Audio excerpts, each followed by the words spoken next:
Olá pessoal, tudo bem com vocês? Estou de volta aí para a gente dar continuidade ao nosso curso de Administração Financeira e Orçamentária.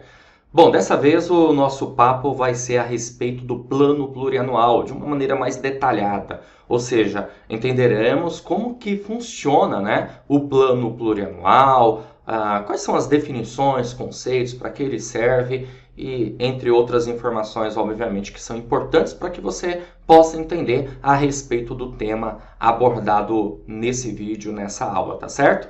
Então vamos dar continuidade aos nossos estudos. Bom, galera, sobre o PPA, Plano Plurianual, nós temos que saber que ele está dentro do instrumento de planejamento do governo, né, dos governos, posso dizer assim, porque, como eu havia dito para vocês anteriormente, os estados, os municípios, o Distrito Federal e a União precisam ter o PPA, o Plano Plurianual, que é a primeira lei dentro da hierarquia que a gente pode entender a respeito do orçamento, né? PPA, LDO e LOA. Então, nós também podemos entender que faz parte de instrumento de planejamento e orçamento dentro da Constituição Federal. Aliás, está aqui, ó, coloquei para vocês, está no artigo 165, parágrafo 1º da Constituição Federal, que diz o seguinte: a lei que instituir o plano plurianual estabelecerá de forma regionalizada as diretrizes, os objetivos e metas da administração pública federal para as despesas de capital e outras delas decorrentes e para as relativas aos programas de duração continuada. E aí é importante que a gente entenda, né, como cada pedaço aqui, posso dizer assim, desse dispositivo constitucional, ou seja, do que trata o plano plurianual. Então, visualiza aí comigo. Olha só. Primeira coisa, quando o PPA ele diz que ele vai estabelecer de forma regionalizada as diretrizes, objetivos e metas, a primeira coisa que a gente tem que ter em mente que ele não informa exatamente como deve ser, quando eu digo isso, que a primeira coisa que vem à nossa mente é que tem que ser preparado de acordo com a macro-região ou com macro-regiões, né? Quando eu falo macro-regiões, eu estou me referindo às regiões que nós conhecemos, Sul, Sudeste, Nordeste, Norte, Centro-Oeste. É isso? É dessa forma que tem que ser? Ou seja, o PPA impõe que ele seja regionalizado dessa maneira? Não, não impõe, tá certo?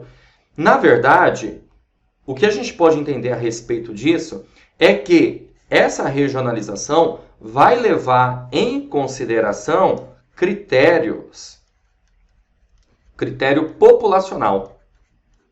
É isso, aí sim, aí corretamente a gente pode entender dessa forma no caso do plano plurianual, certo? Então essa de forma regionalizada seria isso. Veja bem que interessante, né?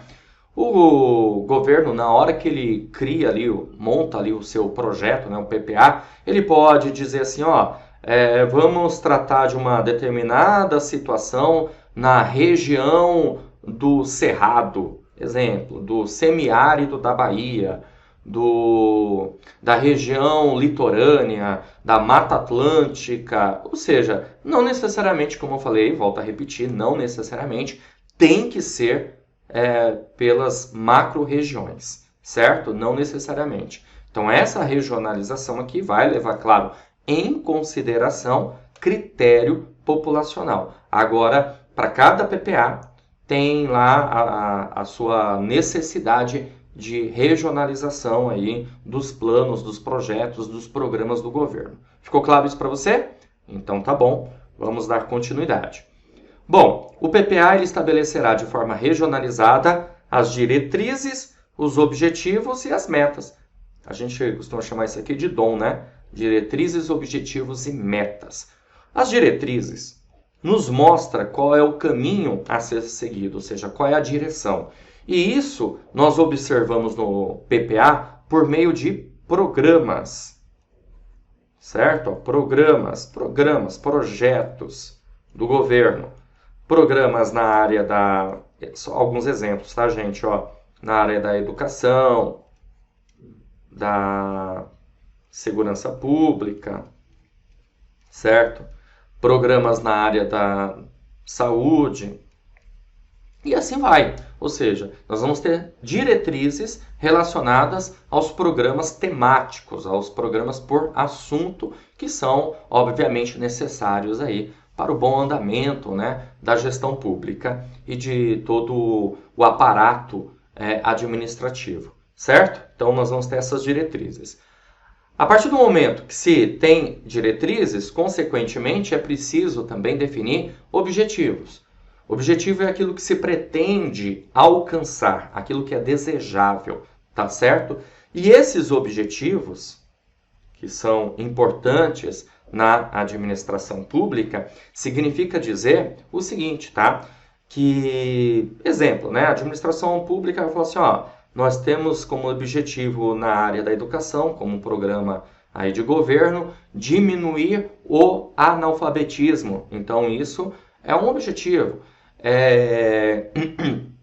Aumentar o índice de aprendizagem da educação básica, exemplo. Então, são ideias, né? São objetivos aí, definição de objetivos. Como falei, aquilo que se pretende alcançar. Beleza? E aí nós precisamos também das metas.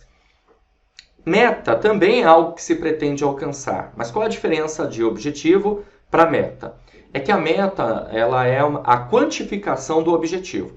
Então, quando eu digo assim, ó, nosso objetivo é diminuir o analfabetismo, eu tenho que informar qual é o índice, o quanto eu quero diminuir isso, né? Qual é a minha meta? Diminuir em 30%.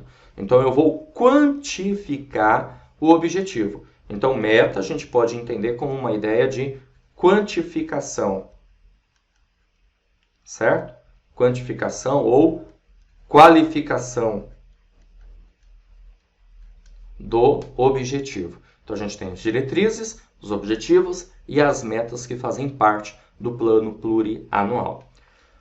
Bom, além disso, né, o PPA, a lei que instituiu o PPA, estabelecerá de forma regionalizada as diretrizes, objetivos e metas para as despesas de capital. Então, despesa de capital tem a ver com obras, né? Despesa de capital tem a ver com investimentos, certo? Bens, ok? Isso significa despesa de capital. Por exemplo, você comprou seu imóvel, você tem seu apartamento, você está pagando por esse apartamento, então você tem uma despesa de capital. Você chega no começo do mês, você vai pagar sua conta de água, sua conta de luz, telefone, você tem uma despesa corrente, tudo bem? Então, despesa de capital sempre é uma ideia de algo que é durável, um bem durável, seja ele móvel ou imóvel, seja uma obra, um investimento. Então, logo, o PPA está ligado às despesas de capital, porém, também está ligado a outras delas decorrentes, ou seja, despesas decorrentes da despesa de capital. Então, imagina, por exemplo, que o governo ele inicia aí uma obra. Isso é um desenho aqui, né? Um desenho bem rústico, tá? Só para ajudar a gente a entender aqui a ideia. Ó, o governo fala assim, vou fazer um investimento, fazer uma obra, construir um hospital novo, certo? Aqui é um hospital. Beleza. Se vai construir um hospital, logo é uma obra, sendo uma obra, portanto, é uma despesa de capital. Eu vou usar aqui o K como um símbolo de capital, tá? Então, é uma despesa de capital. Só que é o seguinte, além de ter essa preocupação com a despesa de capital, o governo também vai ter que ter preocupação com as despesas decorrentes. Tá aqui, ó, decorrentes, tá?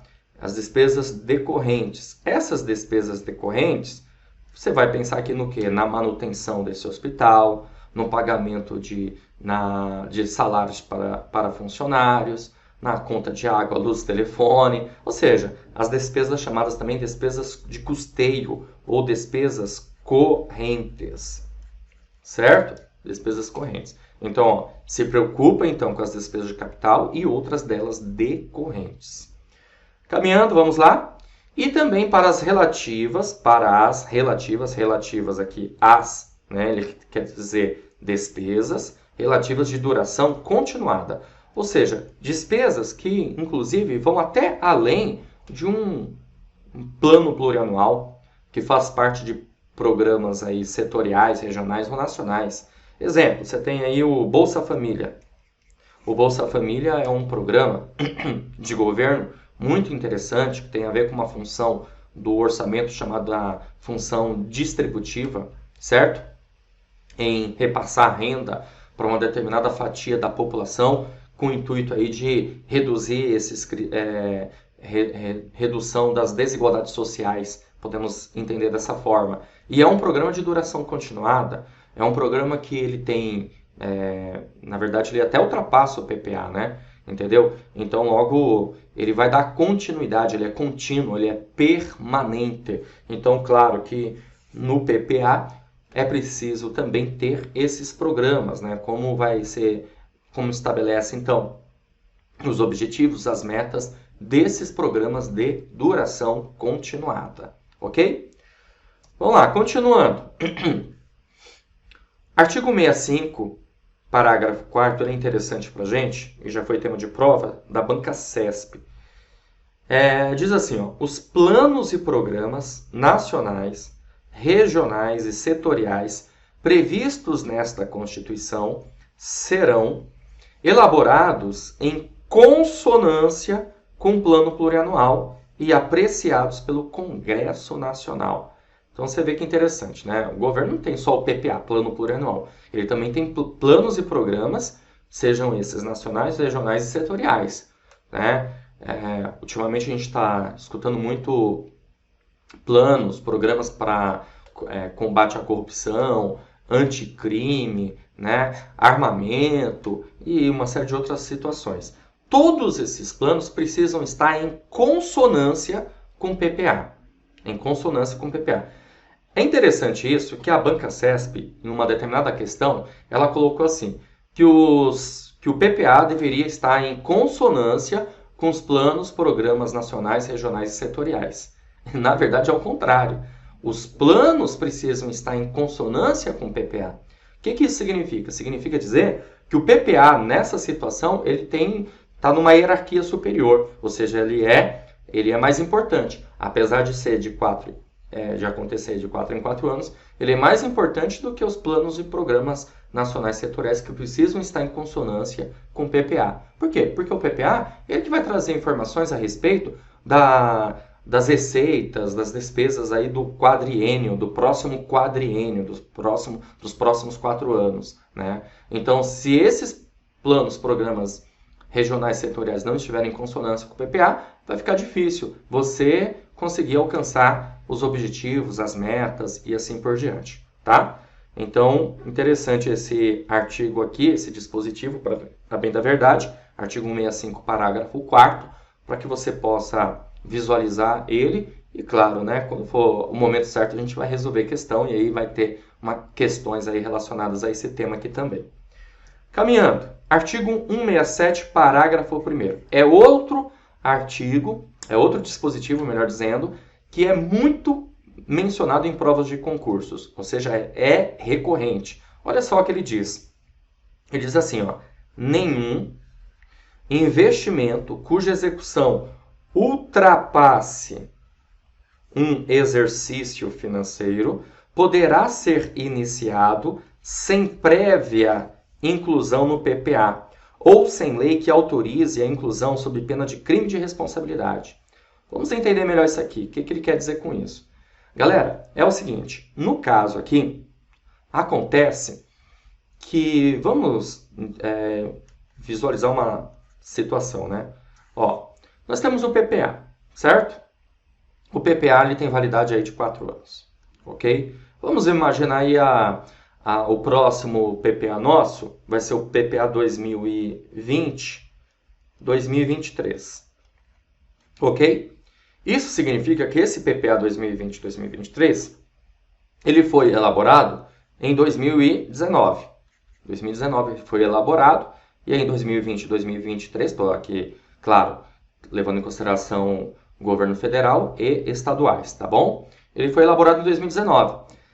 Na sua elaboração, vamos imaginar uma situação que não constava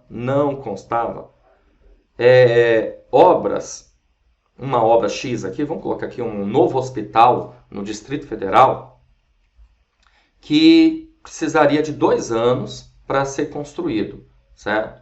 Desde o seu planejamento, projeto, até a sua finalização, certo? Então você precisaria aqui de 2 anos, o que significa que ultrapassa um exercício financeiro, ok? Beleza?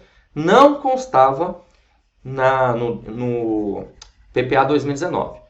Tá, aí em 2020, 2021, ocorreu que entrou dinheiro, a economia melhorou, ó, que maravilha, né? Tomara que isso aconteça antes, né? Melhorou pra caramba e a consequência disso é que com mais dinheiro em caixa, perceberam que era possível construir esse hospital novo no Distrito Federal, mas que ele ultrapassaria aí um exercício financeiro. O que é preciso fazer? É preciso, nesse caso, pegar aqui o marca-texto, é preciso incluir essa obra no PPA. Ah, mas não estava incluído antes. Isso, realmente, ó. Lá em 2019 não foi incluído, certo? Não foi incluído. Mas aí, agora que a gente está percebendo que é possível, vai ter que incluir no PPA ou alguma lei que autorize a sua inclusão, certo? Beleza? Para que seja válida isso. Porque se não fizer dessa forma, crime de responsabilidade. A pegadinha está no seguinte. Imagina que essa obra aqui não vai precisar de 2 anos. Aliás, essa obra aqui, em 1 ano é possível fazer finalizar, fazer tudo, né, lá no seu projeto. Só que esse 1 ano aqui está dentro do exercício financeiro. Dentro de um exercício financeiro. Não vai ultrapassar um exercício financeiro. Está dentro de um exercício financeiro, certo? Nesse caso, precisa alterar o PPA? Precisa incluir esse investimento no PPA? A resposta é não, não precisa.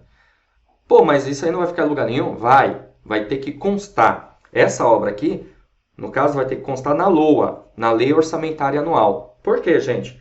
Porque nada pode ficar de fora da Lei Orçamentária Anual. Nada pode ficar de fora da Lei Orçamentária Anual.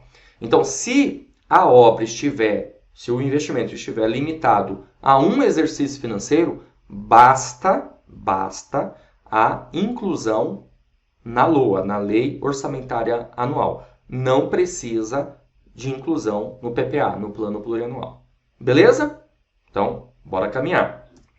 Olha só, pessoal, quem é o órgão responsável de elaborar, acompanhar, avaliar o Plano Plurianual? Nós temos essa informação no Decreto 9.745, de 8 de abril de 2019, ok? Por conta das mudanças aí, da reforma administrativa, da nova estrutura da administração pública federal, tivemos mudanças aí a respeito dessa informação, haja vista que antigamente nós tínhamos o Ministério do Planejamento, Orçamento e Gestão, hoje nós temos o Ministério da Economia. Então, o responsável, de acordo com o artigo 1º do Decreto 9.745 de 2019, é o Ministério da Economia.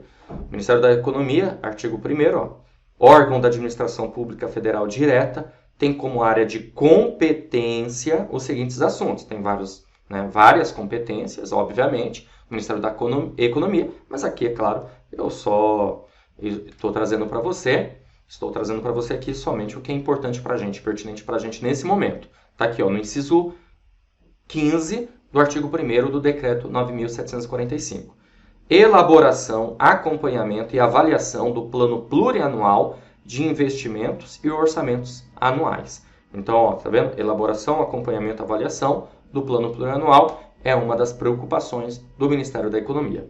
Claro que tem uma secretaria importantíssima que vai fazer todo esse aspecto orçamentário, chamada SOF, Secretaria do Orçamento Federal, que antigamente fazia parte do Ministério do Planejamento, né? Hoje faz parte do Ministério da Economia, certo?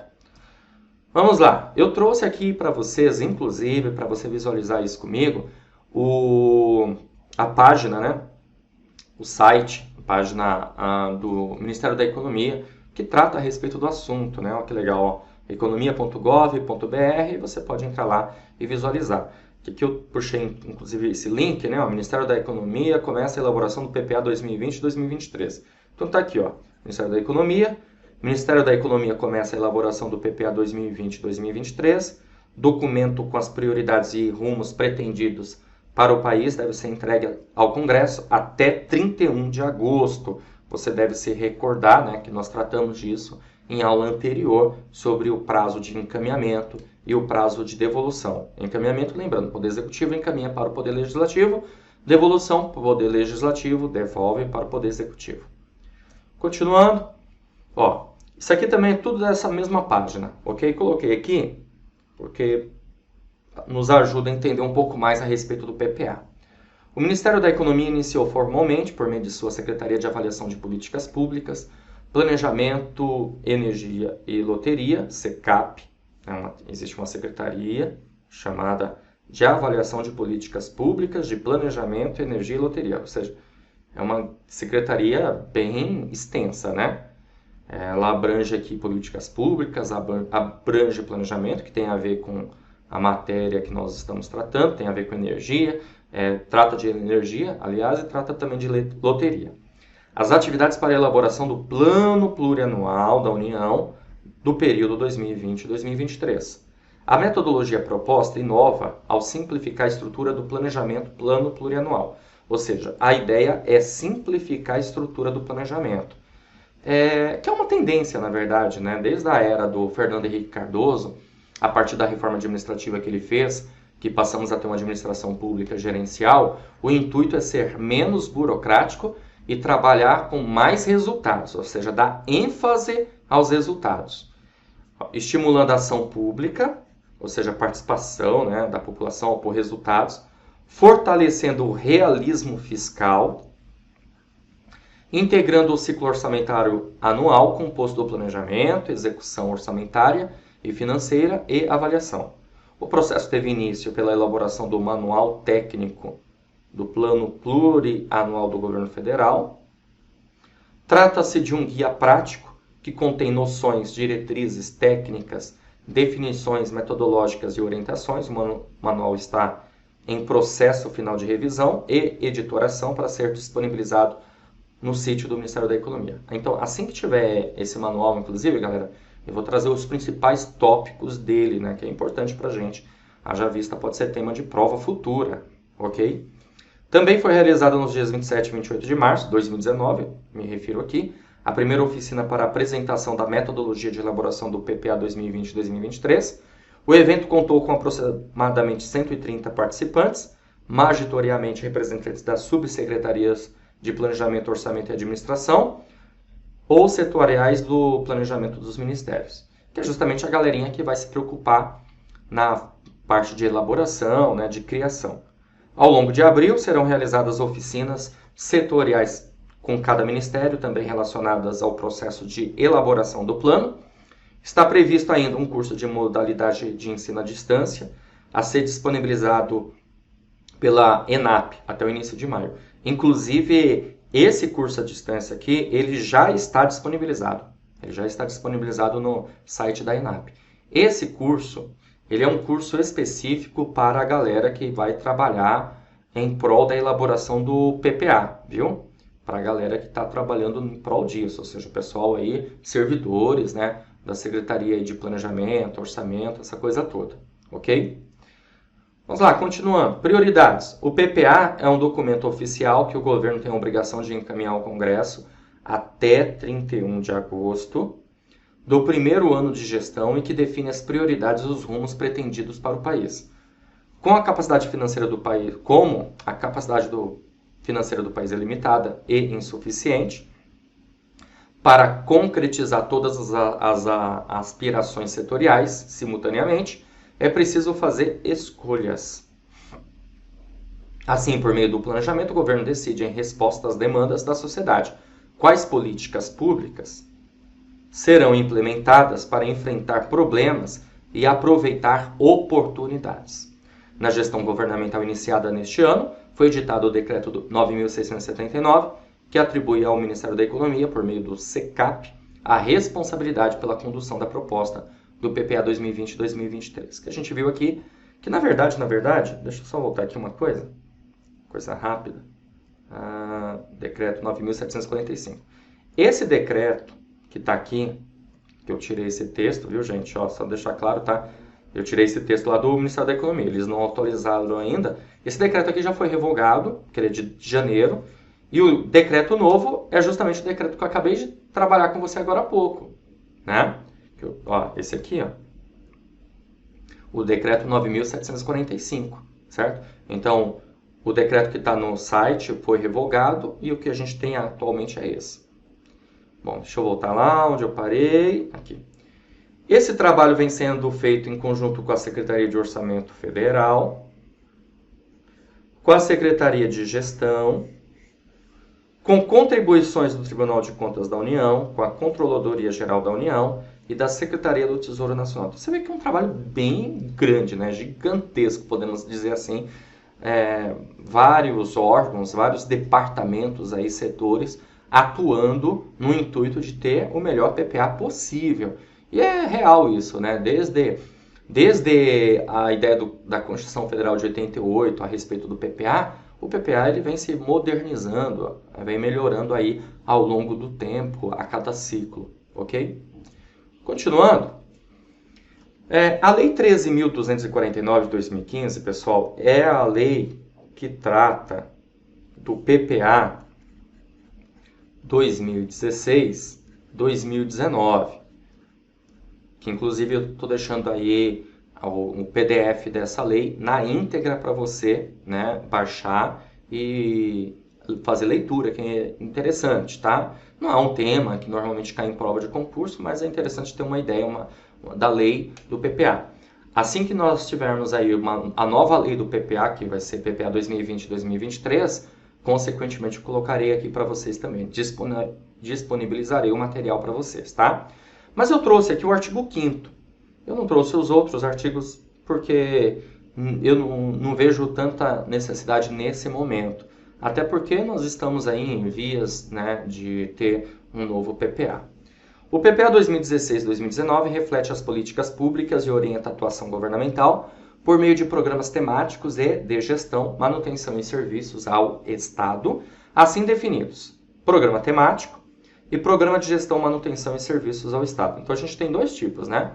Os programas temáticos e o programa de gestão. O PPA ele traz um conceito aqui de programa temático, que ele é organizado por recortes selecionados de políticas públicas. Aquilo que eu falei para vocês, ó, eu vou ter programa na área da educação, infraestrutura, ciência, tecnologia, saúde, segurança pública, certo? E assim por diante. Expressa e orienta a ação governamental para a entrega de bens e serviços à sociedade. E programa de gestão, manutenção e serviços ao Estado, que expressa e orienta as ações destinadas ao apoio, à gestão e à manutenção da atuação governamental. A gente pode dizer aqui que é o staff, né? É o suporte. Porque aqui a gente pode entender que o programa temático é a competência final, principal, é o diferencial, é o processo final aqui. Aliás, é o processo-chave, melhor dizendo.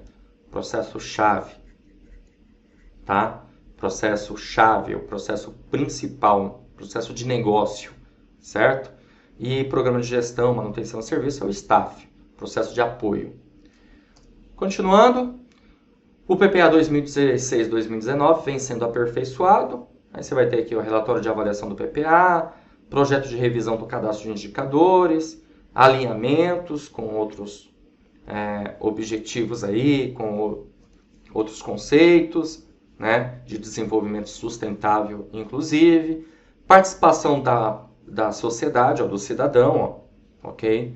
Planejamento do painel de planejamento do PPA, revitalização da biblioteca digital, tudo para que fique mais transparente possível e que funcione, né? Vamos lá. Quais são as premissas do novo PPA? Aqui já a gente está tratando aqui da ideia do PPA 2020, 2023, tá? Ser mais útil para a sociedade, com melhoria conceitual, ser mais estratégico para o país, direcionado por resultados, com maior realismo fiscal, construção simplificada, você viu aí no texto, inclusive no site do Ministério da Economia, integrado com a LOA, com a Lei Orçamentária, mais integrado, porque ele já é integrado, né? Mas mais integrado com a LOA, Lei Orçamentária Anual. Vamos lá, PPA 2020-2023, potencialidades desse novo PPA. Monitoramento intensivo das prioridades, metas compartilhadas por todo o governo federal, né, objetivos e metas, e isso a gente vai ter um programa chamado CIOP, mais para frente eu vou falar sobre ele, que é o Sistema Integrado do Planejamento e Orçamento. Painéis de gestão interna, painel de preços, compras, painel de pessoal, né? Então é muito legal isso aqui, porque você tem uma ideia da gestão interna, né, do governo, painel de preços, títulos, alienações de repente, compras, né? O governo compra por meio de licitação, então vai ter isso também, painel de pessoal e o painel de planejamento. Muito interessante, e dentro disso nós temos aqui os Objetivos de Desenvolvimento Sustentável, ou seja, é a ideia de você ter uma integração de Objetivos de Desenvolvimento Sustentável mais PPA, Plano Plurianual. Esses Objetivos de Desenvolvimento Sustentável eles vão tratar de uma série de situações, okay, de políticas públicas, né? Sustentabilidade, como o próprio nome diz, uma série de situações. Então, são ferramentas do PPA aí, bem interessantes. Continuando, PPA 2020-2023 tem um relatório aí anual de avaliação por meio aí de um programa, né, GovData, tomada de decisões de estabelecimento de políticas públicas embasada em dados. É importante que a gente tenha a informação correta, uma informação que seja confiável, né? Ok? E a participação de todos aqui, a integração de todos. Ferramenta para identificação dos gaps. O que são gaps? São lacunas, são brechas aí que possam existir de avaliação de políticas públicas, então é preciso ter essa avaliação. Ou seja, justamente enfatizando aí resultados e para uma melhoria contínua das políticas públicas, ok? Tem a ver aqui com PDCA, né? PDCA você aprende lá na Administração Geral e Pública. Continuando, PPA 2020-2023, cronograma, pelo menos, né? Em janeiro, definição da metodologia dos temas. Em fevereiro, início do processo de elaboração do PPA conjuntamente com os ministérios. Ajustes e consolidação final da Estratégia Nacional de Desenvolvimento. Realização das reuniões de PPA. E agosto, encaminhamento do projeto Lei PPA ao Congresso Nacional, conjuntamente com o projeto da LOA. Tá bom? Então, essa é o cronograma. Não necessariamente vai acontecer dessa forma, até porque, obviamente, esse material aqui, esse documento, que você está vendo que eu estou trabalhando aqui com você, é um documento, na verdade, já de final de 2018, prevendo aí como poderia ser o 2019, o PPA 2020-2023. Veja que interessante, não é nem informações relacionadas a esse governo atual, tudo bem? Já são melhorias que o governo anterior visava para o próximo PPA. E isso significa dizer que esse governo atual pode, obviamente, mudar aqui esse cronograma. Continuando, agora a gente vai resolver algumas questões para que você possa observar como que o tema pode ser abordado na sua prova. Você vai pausar o vídeo e vai tentar resolver sozinho, depois você escuta aqui meu comentário, beleza? Bom, vamos lá. Galerinha, olha só essa questão, ela da FCC diz assim: conforme o artigo 165 da Constituição Federal, a lei, pontinhos, estabelecerá de forma regionalizada, pontinhos aqui também, objetivos e metas da administração pública federal para as despesas de capital e outras delas decorrentes, e para as relativas aos programas de duração continuada, cujos princípios básicos devem incluir a identificação e gestão orientada para, olha que interessante, resultados. No ciclo orçamentário, tal lei será, bom, você tem aí, alternativa A, diretrizes orçamentárias, B, orçamento anual, C, plano plurianual, D, plano de desenvolvimento nacional, alternativa E, plano de aceleração do crescimento. Qual o gabarito da questão? Bom, se você marcou aí a alternativa C, tá de parabéns. É isso aí, é o nosso gabarito. Boa, mandou muito bem. Tá? Nosso gabarito aí, alternativa C, plano plurianual. Certo? Foi tudo que a gente conversou aqui, inclusive está aqui no artigo 65, né, da Constituição Federal. A lei que instituir o plano plurianual estabelecerá de forma regionalizada o DOM, diretrizes, objetivos e metas de forma regionalizada para as despesas de capital e outras delas decorrentes e para os programas de duração continuada. Continuando, mais uma questão, agora essa questão aqui, ela diz o seguinte, ó, o plano plurianual possui status de lei complementar. Eu não comentei isso para você nessa aula, mas eu dei essa informação para você em aulas anteriores. Lembra? O PPA, ele é uma lei ordinária. Então, logo, está errado, como você pode observar aí comigo. Certo? Então, PPA, lei ordinária. Basta a maioria simples.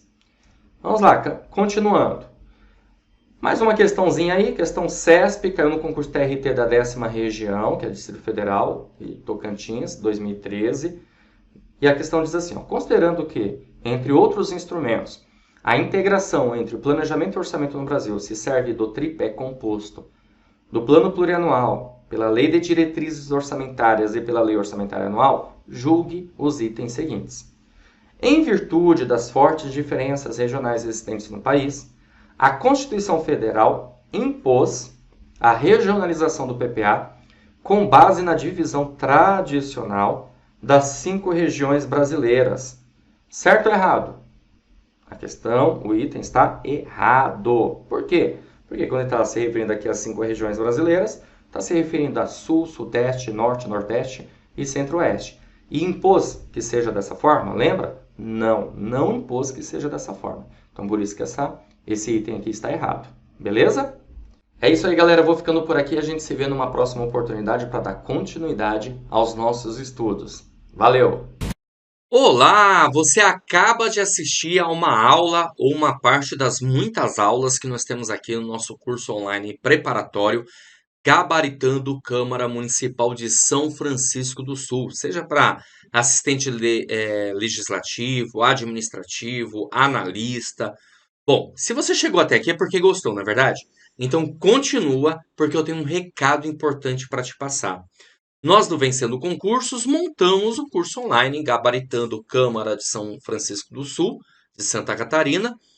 E vale lembrar para você aqui todas as vantagens do nosso curso. Olha só, você vai ter acesso imediato aos cursos, acesso ilimitado, poderá assistir às aulas quantas vezes você quiser. E o curso fica válido para você durante 1 ano dentro da plataforma. Você vai ter teoria e questões comentadas, centenas de questões comentadas pelos nossos professores, o que vai fazer uma diferença muito grande na sua preparação. Material em PDF das aulas, então a gente transforma os slides dos professores em PDF para você baixar e ter um material complementar. Além disso, estamos preparando um super bônus, que são os cadernos de questões. São questões gabaritadas para você treinar, milhares de questões à sua disposição, tá? Você vai baixar essas questões aí, são separadas por matéria. Os cursos que fazem parte do Gabaritando Câmara de São Francisco do Sul. Assistente legislativo, assistente administrativo, assistente de gestão de pessoal, analista administrativo e analista legislativo. Vale lembrar que as provas ocorrerão dia 21 de julho e dá para você fazer 2 provas, porque uma vai acontecer no período da manhã e outra à tarde, ok? Valor especial de lançamento de R$ 497 por apenas R$ 297 à vista ou 12 vezes de R$ 29,65. Para você adquirir o curso, é super simples.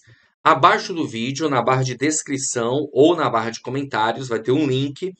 Você vai clicar nesse link e vai ser redirecionado à página do curso. Lá encontrará todas as informações necessárias. Aí tem um botãozinho lá de comprar, só você clicar nesse botão, preencher seus dados, escolher a forma de pagamento e pronto. Vai começar a estudar aqui com a gente no Vencendo Concursos, porque aqui você vence.